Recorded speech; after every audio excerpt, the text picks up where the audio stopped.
நண்பர்களுக்கு வணக்கம். 49வது புத்தக கண்காட்சி புத்தக கண்காட்சியில் வாங்கின புத்தகங்கள் எல்லாம் வரிசையாக பார்த்துக்கிட்டு இருந்தோம். அந்த காணொளி மாரத்தானோட கடைசி காணொளி தான். தமிழ் மொழிக்கு வெளியே இருந்து வரக்கூடிய மொழிபெயர்ப்புகள் பற்றின பதிவு. இது நிறைய நூல்கள் இருக்கு. பொதுவாக இந்த காணொலியை பொறுத்து பார்க்கும்போது நீங்கள் இந்த வாட்டி தமிழ் புனைவுகள் வாங்கினதை விடவும் மொழிபெயர்ப்பு புனைவுகள் தான் அதிகமாக வாங்கியிருக்கீங்க. ஏன்? இல்லை, பொதுவாகவே நான் ஜெயமானோட கண்ணீரை பின்தொடர்தல் அப்படின்ற ஒரு கட்டுரைகள் அவரோட வலைதளத்தில் நான் படிச்சிருக்கேன். அதுக்கப்புறம் அது புத்தகமாகவே வாங்கி படிச்சிருக்கேன். அது தமிழை தவிர்த்து இந்திய மொழிகளில் இருக்கிற மிகச்சிறந்த நாவல்கள்ல அந்த அந்த புத்தகத்துல அதை பத்தி எல்லாம் ஒரு வாசிப்பு அனுபவ கட்டுரைகள் அதுதான் நான் தொடர்ச்சியா மொழிபெயர்ப்புகள் வாங்கி படிக்கிறதுக்கு ஒரு ரொம்ப அடிப்படையா இருந்ததுன்னு நான் சொல்லுவேன். இந்தியாவில் நாவல்கள், இந்திய நாவல்களே எனக்கு மிக பிடித்த நாவல்கள் வங்காள நாவல்கள் தான். ஏன்னா நம்மளுக்கு முன்னாடியே அவங்க நாவல்கள் எழுதி தொடங்கிட்டாங்கன்னு நினைக்கிறேன். அதனால நாவல்கள்ல வங்க நாவல்கள் மேல எனக்கு ஒரு பெரிய ஒரு ஈர்ப்பு இருக்கு. அது இல்லாத ரஷ்ய நாவல்கள் மேலேயும் எனக்கு ஒரு மிக முக்கியமா டால்ஸ்டாய், தஸ்தாவ்ஸ்கி மேல எனக்கு ஒரு அவங்களோட பெரிய ரசிகன் தான் நான் சொல்லுவேன். அதனால அது சம்பந்தமான புத்தகங்கள்லாம் அப்புறம் அவங்க 2 பேரும் படிச்சதுனால உலகம் முழுக்க இருக்கிற இலக்கியங்கள் தமிழ்ல மொழிபெயர்ப்பா வருது இல்லை. அது எப்படி பார்த்தாலுமே தமிழ் அப்படின்றத விட அது வெவ்வேறு மொழிகள் இருக்கிறது அவரோட கிளாசிக்ஸ் ரொம்ப அதிகமா தானே இருக்கும். நம்ம கட்டாயமா அதை வாசிச்சு தான் ஆகணும். ஒரு ரொம்ப முக்கியமான நாவல்கள்லாம் உலகம் முழுக்க இருக்குல்ல. அதனால அது எப்படி பார்த்தாலுமே தமிழை விட அதிகமா தான் அது இருக்கு. அப்போ நம்ம மொழிபெயர்ப்புல வாங்கக்குள்ள பாத்தீங்கன்னா அது அதிகமா தான் இருக்கும். அது நம்ம ஏன்னா அவ்வளவு வெளியில இருந்து இருக்கிறதுனால நம்ம அதை படிக்க நம்ம கட்டாயம் படிக்கணும். படிக்கிறதுனால அது நிறையவும் வருது. அங்க இருந்துமே அது செலக்டிவா தானே வருது. கிளாசிக்ஸ் மாதிரி தானே மிக முக்கிய ஒரு படைப்புகள் தான் பல்வேறு மொழிகள்ல பெரும்பாலும் மொழிபெயர்க்கப்படுகிறது. அப்படி மொழிபெயர்க்கப்படக்குள்ள அது உலகம் முழுக்க பொதுவா தமிழ் சூழல் மொழிபெயர்ப்பு நிறைய வருது அப்படிங்கறத குற்றச்சாட்டால சொல்றாங்க. இல்ல, குற்றச்சாட்டுன்னு சொல்ல முடியாது, நல்ல விஷயம் தான் பாக்குறேன். நான் கொரோனா அலை முடிஞ்சு அடுத்து புத்தக கண்காட்சியில பார்த்தோம்னா ஏகப்பட்ட மொழிபெயர்ப்புகள் அது எப்படி பார்த்தாலுமே அது ஆமா தொடர்ச்சியா வந்துட்டு இருக்கு. அது எப்படி குற்றச்சாட்டுன்னு சொல்றதுன்னு எனக்கு புரியல, எனக்கு தெரியல. குற்றச்சாட்டுன்னு எப்படி நீங்க சொல்றீங்க? இல்ல, அது ஒவ்வொரு பதிப்பகம் இருக்காங்கன்னா அவங்க முக்கியத்துவம் தர்றது தமிழ் இலக்கியத்துக்கு இல்ல மொழிபெயர்ப்புக்கு அப்படின்னு ஒரு குற்றச்சாட்டு இருக்கு.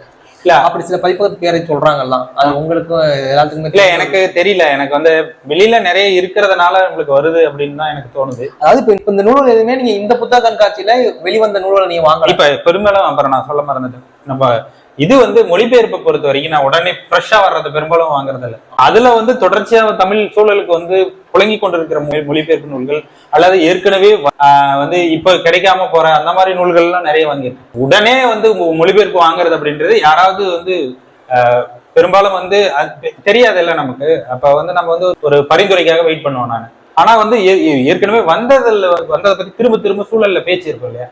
அதனால அதுவே நிறைய இருக்கு. நம்ம அதனால இதுல இந்த வருஷம் அந்த மொழிபெயர்ப்புன்னு இதுல ஒண்ணு கூட இருக்காதுன்னு நினைக்கிறேன்.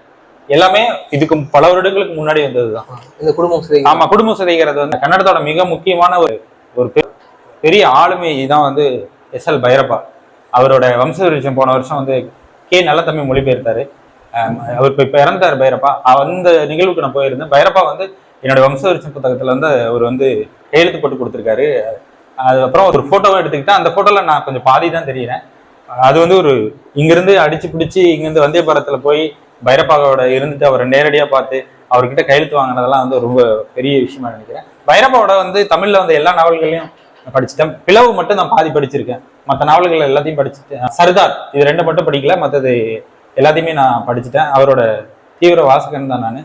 அவரோட மிக முக்கியமான மொழிபெயர்ப்பு புத்தகங்கள்ல பருவம், குடும்பம் சிதைகிறது, வம்ச விருட்சம் ரொம்ப முக்கியமானதான் நினைக்கிறேன். அப்ப ஏற்கனவே குடும்பம் சிதைக்கிறது நான் வாசிச்சுட்டேன். ஒரு பிடிஎஃப்ல வாசிச்சதுனால இப்போ ரீபிரிண்ட் போன வருஷம் national book trust of academy, national book NBT அதை மறுபடியும் போட்டிருக்காங்க. எங்கிட்ட காப்பி போன வருஷமும் நான் வாங்கினேன். என்கிட்ட இல்ல, யாரோ நண்பர்களுக்கு பரிசா கொடுத்ததுனால இதை மீண்டும் வாங்கியிருக்கேன். அப்ப இதையும் நண்பர்கள் தான் தேடி எடுத்துட்டு போவாங்கன்னு நினைக்கிறேன். அப்படி இல்ல, வேணும்னா எடுத்துட்டு போவேன். அடுத்து ஃபர்ஸ்ட் அவர்கள் கன்னடத்துல இருக்கிற தலித் அந்த இலக்கிய அது சம்பந்தமா நிறைய மொழிபெயர்ப்பு பாவண்ணன் பண்ணியிருக்காரு. அவரு பண்ண ஒரு மிக முக்கியமான பசி சம்பந்தமான ஒரு நாவல் பாவண்ணன் தான் இவரு எஸ்.எல். பைரப்பாவோட பருவத்தை பண்ணவர். அதனால பாவண்ணன் சிறந்த தமிழ் எழுத்தாளர் பிளஸ் மொழிபெயர்ப்பாளர். அதனால அவரு பெரும்பாலுமான கன்னட மொழிபெயர்ப்பு அவருக்கு சிறப்பாக தான் இருக்கும். அதனால இதை வாங்கினேன். அவரே செலக்டிவாக தான் மொழிபெயர்ப்பு செய்வார். அதுக்கு அடுத்தது வந்து இது வந்து மலையாளத்திலிருந்து ஓவிஜின் எழுதிய கசாக்கின் இதிகாசம். இது மிக முக்கியமான நாவல் அப்படின்னு சொல்லி பல்வேறு வகையில கேள்விப்பட்டிருக்கேன். ஜெயமோகன் கூட எழுதியிருக்காரு. இது நான் பாதி தான் படிச்சிருந்தேன். இதை வந்து முழுசா படிக்கலன்னு எனக்கு ஒரு இது இருந்தது. அதனால இதை வாங்கினேன். அந்த வருஷத்துக்கு வந்து இது மொழிபெயர்த்ததுக்காக யூமாவாசிக்கு இது வந்து சாகித்ய அகாடமி வாங்கியிருக்காரு. நான் வாசிச்சிருக்கேன், நல்ல நாவல் தான். சரி, ஓகே. இது வழக்கம் போல நான் சொன்னேன்ல, இது வந்து தஸ்தாவஸ்கியோட குற்றம் தண்டனை மிக பிரபலமான நாவல். இது வந்து நான் ஏற்கனவே வாசிச்சிருக்கேன், என்கிட்ட காப்பி இல்லாதனால இதை வாங்கினேன். அதுக்கு அடுத்தது வந்து இந்த நாவல் வந்து சரஸ்வதி ராமநாத் மொழிபெயர்த்த அமிர்தமும் விஷமும் அப்படின்ற ஒரு இந்தி நாவல். சில நாவல்கள் சில புத்தகங்களை வந்து அதோட வந்து தலைப்புக்காகவே நம்ம வந்து வாங்குவோம், அதுக்கப்புறம் அதை மொழிபெயர்த்தவங்களுக்காக வாங்கலாம். நான் வாங்குவேன் அந்த மாதிரி. சரஸ்வதி ராமநாத்தோட நான் தர்பாரி ராகம் ஸ்ரீலால் சுக்லா எழுதுனதை வந்து படிச்சிருக்கேன். ரொம்ப சிறந்த ஒரு சட்டையரான நாவல். அது வேற மாதிரி, அதுவுமே ரொம்ப ஒரு சட்டையர் சொல்லுவோம்ல, அந்த மாதிரியான ஒரு ரொம்ப இதான நாவல் அது. அதை ரொம்ப சிறப்பா மொழிபெயர்த்திருந்தாங்க சரஸ்வதி ராமநாத். அதனால அவங்களுக்காகவே அவங்க சிறப்பாக தான் மொழிபெயர்ப்பாங்க அப்படின்றதுனால இது இந்தி நாவல். இந்த நாவல்ல வந்து அமிர்தமும் விஷமும் அப்படின்ற நாவல் வந்து அமிர்தலால் நாகர் அப்படின்றவர் எழுதியிருக்காரு. சரஸ்வதி ராமநாத்ன்றதுனால இந்த நாவலை வாங்க, மொழிபெயர்ப்பு நல்லா இருக்குன்றதுனால நம்பி வாங்கினா. இன்னொரு நாவலும் அவங்களே எழுதுனது தான், இது அவங்க மொழிபெயர்த்தது தான். நமக்கு நாமே அந்நியர்கள் அப்படின்ற இந்த அக்னேயா அப்படின்ற எழுத்தாளரோட, இந்தி எழுத்தாளரோட மொழிபெயர்ப்பு நாவல் இது ரெண்டும். அப்புறம் வந்து ஒதுக்கப்பட்டவர்கள் மகாஸ்வேதா தேவி ரொம்ப பிரபலமான எழுத்தாளர். அதனால இவங்களது எதையுமே நான் படிச்சது இல்லைனால இது வாங்கியிருக்கேன். இந்த புத்தகமுமே ரொம்ப சுவாரஸ்யமா, இது வாங்கினதுக்கு காரணமே சுவாரஸ்யமா காரணம்.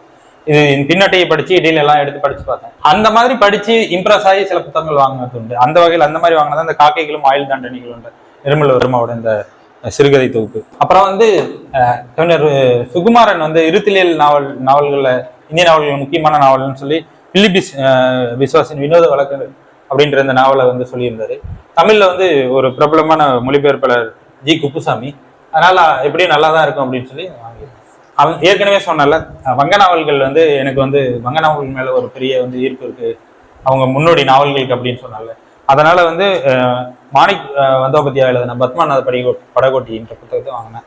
இது ரொம்ப பிரபலமா தமிழ் சூழல்ல பேசப்படுற ஒரு நாவல். குட்டி இளவரசம் அல்லது சின்னஞ்சிறு இளவரசம் அப்படின்ற பிரெஞ்சு சம்பந்தமான புத்தகம். இது ரொம்ப சிறந்த புத்தகம் தான். இது நான் படிக்கலன்னு நிறைய பேர் இதை என்ன திரும்ப திரும்ப கேட்டிருக்காங்க, இதை படிச்சு வச்சுருக்கேன். அதனால இந்த புத்தகத்தை கண்காட்சியில் இதை வாங்கணும் அப்படின்றதுனால இதை வாங்கி இது படிக்கவும் செஞ்சுட்டா ரொம்ப முக்கியமான புத்தகம் தான். அப்புறம் டால்ஸ்டாய் வந்து எனக்கு பிடித்தமானவர் அப்படின்றதுனால இது வந்து வாங்கினேன் இந்த புத்தகம். அப்புறம் வழக்கமா வந்து எனக்கு இந்த சின்ன வயசுல வந்து நான் இலக்கியத்துக்கு வந்து நேரடியாவே நவீன இலக்கியத்துக்குள்ள வந்ததுனால அந்த ஒரு பொன்னியின் செல்வன், அதுக்கு முன்னாடி இருக்கிற அந்த சம்பந்தமான இந்த நாவல்கள், அப்புறம் வந்து இரும்பு கை மாயவி, அந்த மாதிரி எல்லாம் ஒரு வரிசை சொல்லுவாங்களா, வாண்டுமாமா, அந்த மாதிரி இல்லாம நேரடியா இலக்கியத்துக்குள்ள வந்ததுனால அந்த சின்ன அந்த கதைகள், பஞ்சதந்திர கதைகள், அந்த மாதிரி எல்லாம் சொல்லுவாங்கல்ல, அந்த மாதிரி புத்தகங்களை வந்து அந்த மாதிரி கதைகள் எதுவும் படிக்காதனால, அதே போல அந்த மாதிரி நூல்கள் ரொம்ப கதைகள் ரொம்ப முக்கியம் அப்படின்னு தொடர்ச்சியா சூழல்ல கேள்விப்பட்டதுனால இந்த புத்தகம் 1001 இரவுகளோட அதுல இருக்கிற செலக்டிவான கதைகளை மட்டும் தொகுத்து இருக்கிற நற்றியன்ல இந்த புத்தகம் வாங்கினேன். அதுக்கப்புறம் முல்லா கதைகள் மேல எனக்கு எப்பயுமே ஒரு பிரியம் உண்டு. அதனால முல்லா கதைகள் வந்து எதிர்வெளியீடு போட்டிருக்காங்க, அதோட முழு தொகுப்பும் நான் வந்து எடுத்து பார்த்துட்டு சரி இது வாங்கிடலான்னு வாங்கியிருக்கேன். அப்புறம் முறிந்து சிறகுகள் ரொம்ப, இதுக்கு வந்து ஒரு 10 மொழிபெயர்ப்புக்கு மேல வந்திருக்கும் முறிந்து சிறகுகள். நானே எஸ்ஏ பெருமாளோட மொழிபெயர்ப்பை வந்து ஒரு 15 வருடங்களுக்கு முன்னாடி படிச்சிருக்கேன். அதனால பல்வேறு மொழிபெயர்ப்புகள் வந்து இதுக்கு வந்துட்டு இருக்கு. இது ஒரு மிக முக்கியமான காதல் சம்பந்தமான ஒரு புத்தகம் அப்படின்றதுனால அது ஒரு வகையான பித்த நிலை, ஒரு அந்த பித்த நிலையை பத்தியே திரும்ப அந்த மாதிரியான ஒரு நாவல் அப்படின்றதுனால இதை நான் வாங்கினேன். இது ரெண்டுமே வந்து அதுக்கப்புறம் இது ஒரு ரஷ்யன், இவான் துர்கனேவோட ரஷ்ய புத்தகம். இது ஒரு ரஷ்ய புத்தகம் அப்படின்றதுனால அப்போ பூ வந்து சோமசுந்தரம், கிருஷ்ணய்யா இவங்கெல்லாம் வந்து ஒரு டெடிக்கேட்டடா வந்து மொழிபெயர்ப்பு செய்யறவங்க அப்படின்றதுனாலயும் பிளஸ் வந்து இது கொஞ்சம் மலிவு பதிப்பா போட்டிருக்காங்க, இவங்க நேயர் விருப்பம் அப்படின்றதுனால இந்த புத்தகத்தையும், இது வந்து காணாசு மொழிபெயர்த்த தபால்காரனையும் நான் வாங்கினேன். இது வந்து ஒரு போர் சூழல்ல ஒரு குழந்தை எப்படி குழந்தையாவே தன்னை தக்க வச்சுக்குது அப்படின்றத இந்த புத்தகத்துல அந்த மாதிரி ஒரு புத்தகம் அப்படின்றதுனால அதை நம்ம தெரிஞ்சுக்கணும் அப்படின்றதுனால வந்து சீர்மை பதிப்பகத்துல இது வந்து புத்தகம் இருந்தது. அதனால இந்த புத்தகத்தை நான் வாங்கியிருக்கேன். மொழிபெயர்ப்புக்கு வந்து பெரும்பாலும் வந்து ஒரு சிலது செலக்டிவாகவும் சிலது வந்து நானே படிச்சு பார்த்தோம், நம்மளுக்கு இது நல்லா இருக்கும் அப்படின்னு நம்பிதான் வாங்க. அப்புறம் உலகம் முடிஞ்சிருச்சு இல்லை. அப்புறம் நண்பருக்கு நன்றி, இவ்வளோ நேரம் பொறுமையாக பார்த்ததுக்கு. வேறு ஒரு பதிவில் இது ஒரு உங்களுக்கு உபயோகமாக இருக்கக்கூடிய பதிவில் சந்திப்போம். நன்றி.